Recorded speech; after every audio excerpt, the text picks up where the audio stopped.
Hello dear friends, I am Piyush Jindal. Welcome to electric English. आज की इस क्लास में हम डिस्कस करने जा रहे हैं एसवी बख्शी का सेकंड चैप्टर जो कि वॉइस है। इसमें हम बेसिकली 3 एक्सरसाइजेज हैं, 3 वर्कबुक्स हैं और उसमें पहली में 20 क्वेश्चन है, दूसरी में 15 है और तीसरी में 70 है, 70 या 75 क्वेश्चन है। तो आज की इस क्लास में हम पहली 2 एक्सरसाइज सॉल्व करेंगे, मतलब पहली 2 जो वर्कबुक्स हैं उनको सॉल्व करेंगे। 20 question plus 15 question, 35 question solve करने जा रहे हैं। और इससे पहले हमने टेंस जो है वो सॉल्व कर लिया एक्स विपक्षी का। तो जिस स्टूडेंट को नहीं पता कि अब कैसे ढूंढना है, कहाँ ढूंढना है, तो एक बार मैं आपको जल्दी से बता देता हूँ कि आपको जो टेंस वगैरह कहाँ मिलेगा। आप जब चैनल पे जाएंगे तो चैनल पे जाने के बाद आप प्लेलिस्ट में जाएंगे तो प्लेलिस्ट में जाके देखेंगे एसपी बख्शी के कंप्लीट सॉल्यूशंस पड़े हैं। तो ये इस प्लेलिस्ट को जाके देखेंगे तो यहाँ पे देखेंगे क्लास 1, क्लास 2 एंड क्लास 3। तो इन तीनों क्लासेस को देख लेना, इसमें हमने पूरा टेंस कवर किया है। और इसके बाद अगर मैं आज की बात करता हूं, आज हम वॉइस पढ़ने जा रहे हैं। तो जिस बच्चे को वॉइस नहीं आता, वॉइस में दिक्कत आती है या कुछ चीज परेशान करती है, तो ये जो वॉइस है ये वॉइस भी कंप्लीट पढ़ा रखा है। ठीक है, ये जो वॉइस चैप्टर है ये वॉइस भी कंप्लीट पढ़ा रखा है, तो आप वो भी देख सकते हैं। ये देखो वॉइस, एक्टिव पैसिव वॉइस। तो इसमें आप देखोगे 5 घंटे की वीडियो है, 5 घंटे की वीडियो में कंप्लीट वॉइस पढ़ा रखा है। ठीक है, ये पेड कोर्स है बेसिकली, तो ये चैप्टर हमने फ्री किया हुआ है। और अगर किसी ने मतलब शॉर्ट वीडियोस में देखना है कि मैं एक टाइम में सारी वीडियो नहीं देख सकता, तो उसी के ये पार्ट्स हैं, तो आप पार्ट्स में भी देख सकते हैं। तो आपकी मर्जी, आप कैसे भी देखिए। चलिए आज की जो क्लास है वो स्टार्ट करते हैं। ठीक है, स्टार्ट करते हैं क्लास वर्कबुक एक्सरसाइज ए से। और इसमें करना क्या है बेसिकली मैं बता देता हूँ। तो ये देखो, जैसे आपको दैट एक सेंटेंस दिया हुआ है, the teacher blank with the student yesterday for their misbehaviour. तो ये एक सेंटेंस दिया हुआ और सेंटेंस के बाद आपको ये क्या दिया हुआ, एक वर्ब दिया हुआ है। ठीक है, तो आपने देखना है कि ये जो वर्ब है, इस वर्ब का इस ब्लैंक में एक्टिव फॉर्म आएगा, पैसिव फॉर्म आएगा। अगर एक्टिव आएगा तो वो कौन से पॉइंट पे आएगा, प्रेजेंट में लिखा जाएगा, पास्ट में लिखा जाएगा। मतलब आपका बेसिकली टेंस भी चेक किया जा रहा है और वॉइस भी चेक किया जा रहा है। तो एक बार जल्दी से आप अपने लेवल पे इसको पॉज कर लो, जो बच्चों ने बुक सॉल्व नहीं की, और ट्राई करो। ठीक है, तो ये काफी बेनिफिशियल होने वाली है आपकी क्लास, ध्यान से फटाफट से कर लीजिए। चलिए, आप सभी लोगों ने ट्राई कर लिया होगा। जल्दी से हम इसको सॉल्व करते हैं। और मैं आपको ध्यान से देखना, जो भी पॉइंट नहीं समझ आएगा तो बाद में आप कमेंट कर सकते हो, मैं फिर बाद में एक्सप्लेन कर दूंगा। ठीक है, पहला सेंटेंस है the teacher blank with the students yesterday for their misbehaviour. तो यहाँ पे जो टीचर है उसने बच्चों को अनॉय किया है, बच्चों ने उसको अनॉय कर दिया। तो बेसिकली वो खुद अनॉय हुआ ना, तो वो रिसीवर है, रिसीवर है तो पैसिव वर्ब यूज कर लो। पैसिव वर्ब है तो यहाँ पे क्या लिख दो, वाज अनॉयड। ठीक है जी, next. The criminal should blank at the earliest. तो जो क्रिमिनल है उसको पनिश किया जाना चाहिए, तो ये रिसीवर हो गया, पैसिव वर्ब यूज कर लो, शुड बी पनिश्ड। ठीक है जी, next. I blank then that blank working hard. तो यहाँ पे देन लिखा हुआ है और यहाँ पे कन्विंस के फॉर्म फिल करनी है और यहाँ पे हमें बी की फॉर्म फिल करनी है। तो यहाँ पे ध्यान से देखो, देन लिखा हुआ, इसका मतलब पास्ट हो गया। अगर ये पास्ट हो गया तो इसका मतलब मैं कन्विंस कर रहा हूँ या मैं खुद कन्विंस था। ठीक है, क्योंकि मैं कन्विंस था ना, किस बात से कन्विंस था, कि वो हार्डवर्क कर रहा है, तो इसका मतलब पैसिव फॉर्म आएगी और पास्ट में आएगी। तो हम यहाँ पे लिखेंगे वॉज कन्विंस्ड। ठीक है जी, और उसके बाद that he was working hard, क्योंकि पास्ट की बात हो रही है। Prohibition in many states blank lately by the state government. तो जो प्रोहिबिशन है तो यहाँ पे ये लागू किया जा रहा है। इन्फोर्स का मतलब क्या होता है, लागू करना। ठीक है, तो ये रिसीवर हो गया। अगर ये रिसीवर हो गया तो इसका मतलब ये है कि यहाँ पे जो यूज करेंगे पैसिव वर्ब यूज करेंगे। अच्छा, और क्या लिखा हुआ, lately, lately, often, of late वगैरह वगैरह मैंने रिसेंटली बताया था। ये वर्ड्स जो होते हैं हाल ही को रिप्रेजेंट करते हैं, जो अभी रिसेंट टाइम है, और रिसेंट टाइम में जो एक्टिविटी हुई है उसको प्रेजेंट के साथ रिलेट करते हैं। तो ये टेंस में बताया था, इसी वजह से हम यहाँ पे प्रेजेंट परफेक्ट को प्रेफर करते हैं। पास्ट इंडेफिनिट गलत नहीं होगा, मैं ये नहीं कह रहा कि वो एब्सोल्युटली गलत है, नहीं, कंटेक्स्ट के अकॉर्डिंग हम वो भी यूज कर सकते हैं, लेकिन जनरली हम ज्यादा स्ट्रॉन्ग किसको मानते हैं, प्रेजेंट परफेक्ट को मानते हैं। तो इसी वजह से प्रेजेंट परफेक्ट यूज कर लेंगे। तो यहाँ पे क्या लिख देंगे, prohibition in many states has been enforced.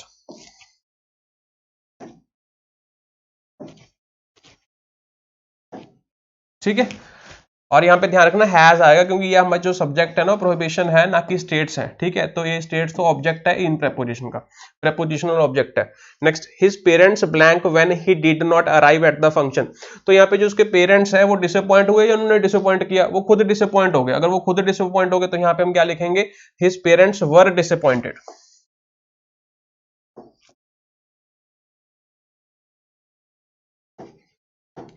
ठीक है। Next, our leader ought to blank honestly in the interest of common people. तो यहाँ पे जो हमारे लीडर्स हैं, एक बात सोच के बताओ कि जो लीडर्स हैं अब उनको बिहेव करना चाहिए ऑनेस्टली या उनके साथ बिहेव करना चाहिए? उनको करना चाहिए ना, तो ये यार दे आर डूअर, ये डूअर है। और यहाँ पे जो ऑट टू है ये हमारा मॉडल है, मॉडल का मतलब कि बेस फॉर्म यूज करते हैं, तो बिहेव का बिहेव ही लिख दो।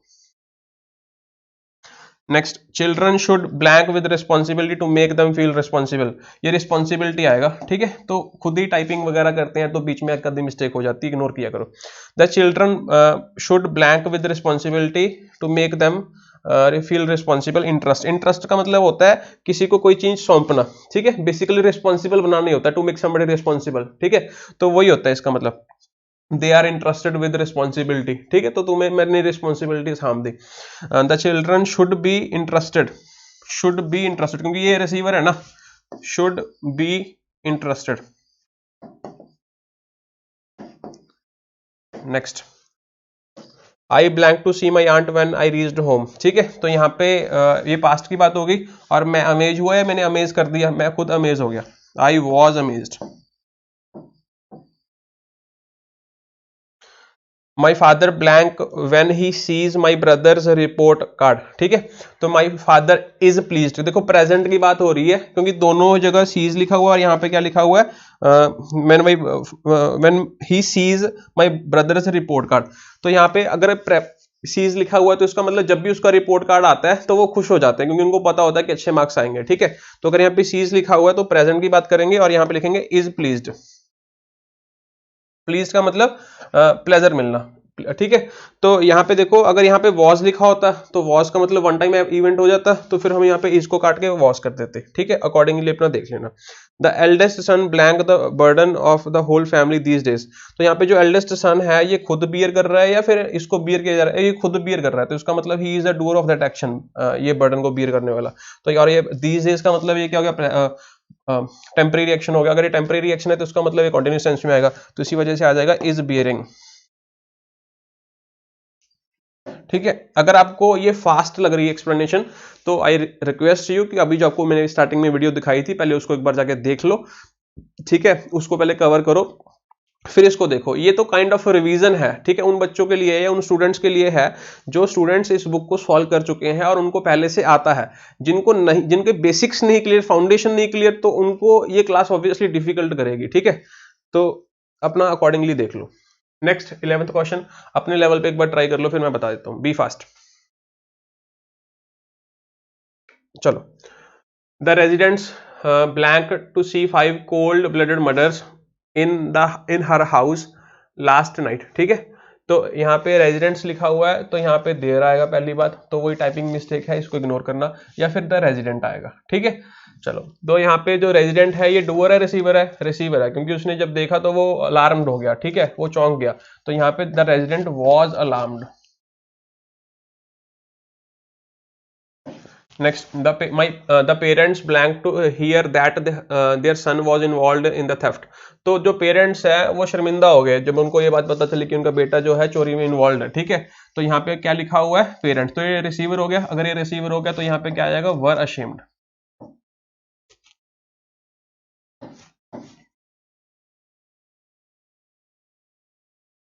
आई blank to receive a nice birthday present for my cousin a month ago, ठीक है। तो यहाँ पे मंथ एगो का मतलब पास्ट हो गया और डिलाइट का मतलब होता है खुशी से रिलेटेड होता है, ठीक है। व्हेन यू फील हैप्पी, ठीक है, व्हेन यू फील वंडरफुल, तो ठीक है, यू आर डिलाइटेड। तो यहाँ पे आई वॉज डिलाइटेड, पास्ट की बात हो रही है। We blank to see behaving in a confident manner last night, ठीक है। तो हमने जब उसको देखा कि वो कॉन्फिडेंट मैनर में बिहेव कर रही है, तो इस बात ने ना आपको अल्टीमेटली सेटिस्फाई किया। तो आप यहाँ पे रिसीवर हो ना कि डूअर हो, तो यहाँ पे वी वर सेटिस्फाइड,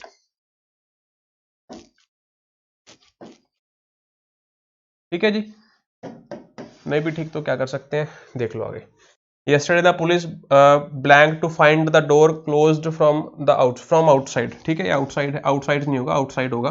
और ये परप्लेक्स का मतलब होता है कंफ्यूज्ड होना, ठीक है। व्हेन यू आर कंफ्यूज्ड तो हम तब यूज करते हैं। पजल बेसिकली हम कह सकते हैं व्हेन यू आर पजल्ड, ठीक है। तो yesterday the police were puzzled, क्योंकि वो जो पुलिस है वो खुद कंफ्यूज हो गई जब देखा कि बाहर से जो है वो लॉक लगा हुआ है, ठीक है। तो यहाँ पे द पुलिस वर परप्लेक्स्ड। ठीक है। और पुलिस के साथ तुमने वर यूज किया, ध्यान रखना, छोटी छोटी बातों का ध्यान रखा करो। तो ये पुलिस होता है, प्लूरल नाउन होता है, ठीक है। I blank the sound of the crackers in the midnight yesterday.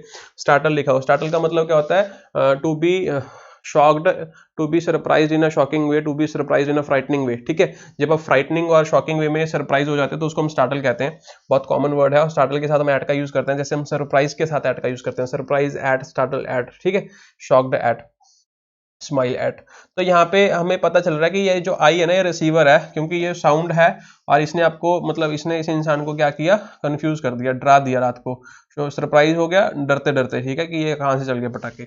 तो आई वॉज स्टार्टल्ड, ठीक है जी। The train blank when you reach station as you are late, ठीक है। तो ये मुझे लगता है कि टाइपिंग मिस्टेक होनी चाहिए, ठीक है। तो यहाँ पे रीच्ड आएगा और यहाँ पे वॉज आएगा, तब भी ये सेंसिबल मीनिंग होगा, ठीक है। तो अगर ये रीच और आर लिख रहे हैं तो उसका मतलब यार तुम हमेशा ही ट्रेन पहले निकल जाती है, तुम बाद में पहुंचते हो, ठीक है। तो वो सेंसिबल मीनिंग नहीं, आप ये बात रिपोर्ट नहीं कर रहे किसी को। तो हम अक्सर वही बात रिपोर्ट कर रहे हैं जो भाई तुम्हारे आने से पहले पहले ट्रेन जा चुकी थी क्योंकि तुम लेट थे, ठीक है। तो यहाँ पे जो एक्टिविटी है पास्ट ऑफ पास्ट हो गया, क्योंकि और ये ट्रेन जो है रिसीवर तो है नहीं, तो इसी वजह से एक्टिव वर्ब यूज कर लो, एक्टिव वर्ब यूज कर लोगे और पास्ट परफेक्ट यूज कर लोगे, ठीक है। Had left. The venue of marriage blank still when the guest are arrived. तो मैंने टेंस में बहुत अच्छे से समझाया था, हम स्टिल तब यूज करते हैं। स्टिल एक ऐसे पॉइंट पे यूज किया जाता है जिस पॉइंट पे वो एक्शन जो है इनइफेक्टिव होना चाहिए था, उसके इफेक्टिव होने की कोई जरूरत नहीं थी बेसिकली, तो फिर भी वो इफेक्टिव है। जैसे मैं कह रहा हूँ कि इट इज स्टिल रेनिंग, तो अभी वो रेन नहीं होनी चाहिए थी, तब हम ये बात बोल रहे हैं इट इज स्टिल रेनिंग, ठीक है। तो इसका मतलब ये है कि ये जो डेकोरेट नहीं हुआ होगा, तभी भी हम ये बात कह रहे हैं ना, क्योंकि डेकोरेशन होनी चाहिए थी। अगर मैं कह रहा हूँ कि it was still decorated when the guest arrived, तो मिनिमम बकवास हो जाएगा। तो इसका मतलब ये हो जाएगा, आप ये कहना चाहते हो कि डेकोरेटेड नहीं होना चाहिए था, लेकिन वो स्टिल डेकोरेटेड था। नहीं, ये नहीं हम कहना चाहते। हम यहाँ पे ये बोलेंगे कि वो डेकोरेटेड नहीं था, इट वाजंट, या फिर the venue of the marriage blank was not still decorated when the guest arrived, मतलब वो तब तक भी डेकोरेटेड नहीं था। तो वर्ब तो पैसे भी यूज होगी, ठीक है। और ये डेकोरेट वर्ब बहुत जबरदस्त वर्ब है, इसके मैं वर्ब पे भी क्वेश्चन, मतलब बैच में क्वेश्चन करवाता हूँ इस पे, ठीक है, प्रोनाउन में। तो यहाँ पे हमें पता चल गया कि स्टिल है, तो इसका मतलब ये चीज इनइफेक्टिव होनी चाहिए थी, तो हम यहाँ पे नेगेटिव कंटेक्स्ट में यूज करेंगे। तो हम यहाँ पे लिखेंगे the venue of the marriage was still not decorated. आगे चलते हैं। The principal blank to see the results of the student tomorrow. The principal will be, तो फ्यूचर की बात होगी और ये रिसीवर हो गया। अगर ये रिसीवर होगा, फ्यूचर की बात हो गया, तो यहाँ पे क्या यूज करेंगे? Will be surprised. Next, yesterday every student blank to find the question paper out of syllabus was confused, ठीक है, क्योंकि यहाँ पे जो स्टूडेंट है उसको कंफ्यूज किया गया। किस चीज ने कंफ्यूज किया? ये पूरी एक्ट ने कंफ्यूज कर दिया कि जो आउट ऑफ सिलेबस आ गया पेपर, ठीक है। तो एवरी स्टूडेंट वाज कंफ्यूज्ड, ठीक है। तो अगर आप यहाँ पे सिर्फ कंफ्यूज लिख दोगे ना, तो इसका मतलब स्टूडेंट ने किसी और को कंफ्यूज कर दिया, नहीं, वो रिसीवर है, स्टूडेंट, इसी वजह से पैसिव वर्ब यूज करेंगे। नेक्स्ट, ये देख लो, इसमें क्या है, इसमें आपको बी की फॉर्म यूज करनी है। एक्टिव है, पैसिव है, कौन सा टेंस है, वो आप खुद देखोगे सारा, ठीक है। सभी में ही बी की फॉर्म यूज करनी है। अगर कहीं पे ऑप्शन नहीं भी दिया हुआ तो ये बी है, ये भी बी है, ये भी बी है, ठीक है। तो ये बी वाली है सारी, ठीक है। तो एक बार जल्दी से पॉज कर लो, अपने लेवल पे ट्राई कर लो। मैं साइड पे हो जाता हूँ।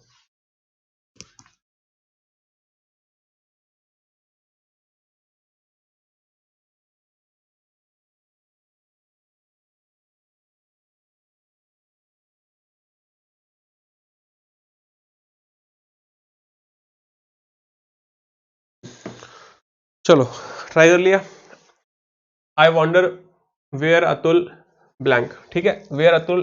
तो यहाँ पे ध्यान से देखना, लेटली लिखा हुआ है, ठीक है।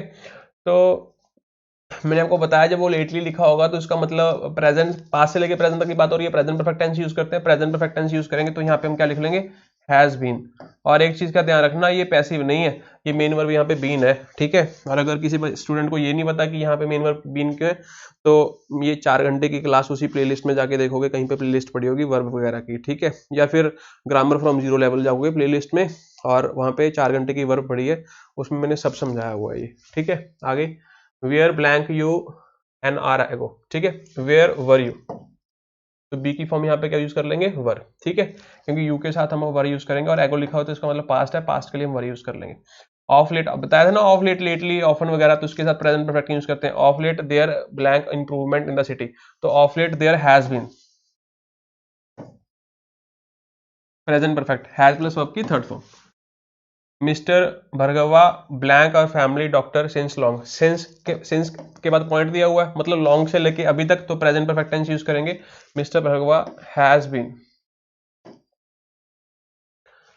माई friend blank Mumbai for 10 years when I blank there last month, तो आप यहाँ पे शिफ्ट किए, क्या लिखा, ट्रांसफर, ठीक है। व्हेन आई, तो यहाँ पे ट्रांसफर फिल करेंगे, तो व्हेन आई गॉट ट्रांसफर, ठीक है, when I got transfer there, या फिर व्हेन आई वॉज ट्रांसफर्ड।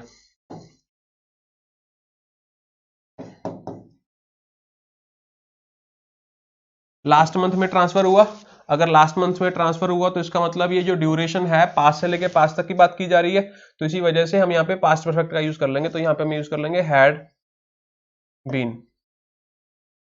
आगे चलते, everybody presumes that she may blank present, presents नहीं आएगा, प्रेजेंट टाइपिंग मिस्टेक है, present at that time of her brother's marriage next month. She will be present, simple है, she will be present, ठीक है, future की बात कर रहे हैं, नेक्स्ट मंथ की बात कर रहे हैं।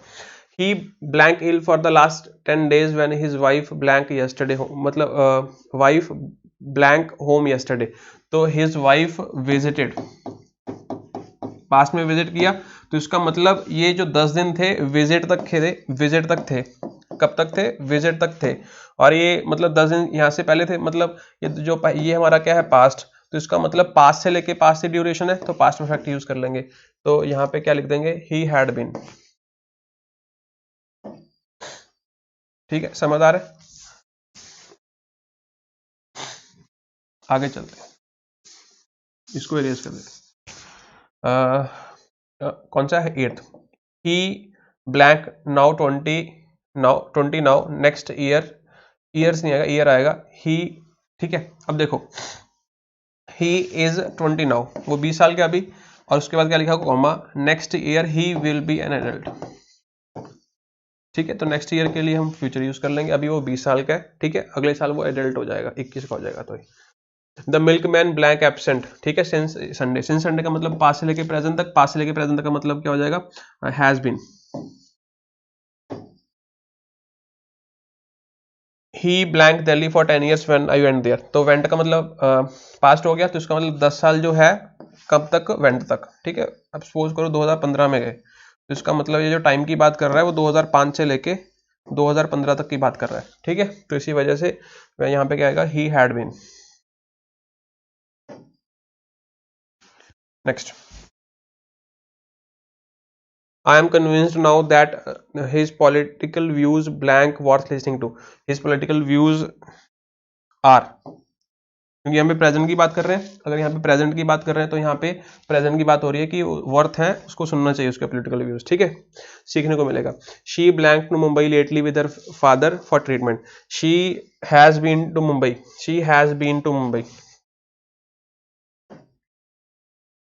ठीक है, लेटली लिखा हुआ है, तो यहाँ पे जब लेटली लिखा हुआ और बीन का मतलब मैंने बताया था, बीन का मतलब आना और जाना दोनों कवर कर लेता है, ठीक है। I have been to Mumbai का मतलब मैं मुंबई जाके आया हूँ अभी, ठीक है।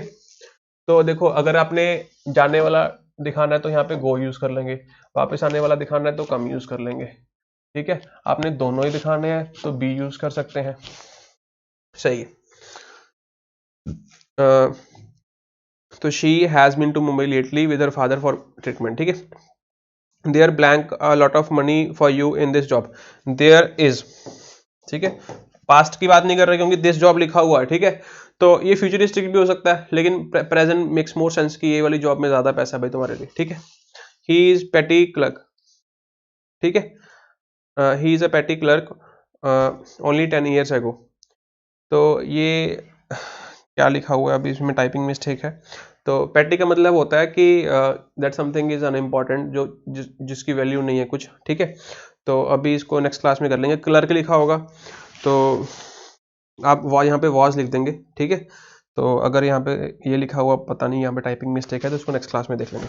The dinner blank ready before we arrived, the dinner had been ready, ठीक है। तो बिफोर वी अराइव्ड का मतलब ये पास्ट ऑफ पास्ट हो गया, तो अगर ये पास्ट ऑफ पास्ट हो गया तो यहाँ पे क्या यूज कर लेंगे, हैड बीन। हैड के बाद क्या लिखेंगे, बीन। तो the dinner had been ready, ठीक है। और ये बीन यहाँ पे मेन वर्ब हो जाएगी, ठीक है। तो आई होप आपको यहाँ पे तक जो चीज़ें हैं वो क्लियर हुई होंगी। अगर यहाँ तक कोई डाउट है, कोई दिक्कत है तो फिर जो है आप पूछ सकते हैं, अदरवाइज द एंड, ठीक है। और चैनल को सब्सक्राइब वगैरह कर लेना अगर आपको वीडियोस पसंद आ रही है। Thank you, bye bye, take care, next class में मिलते हैं।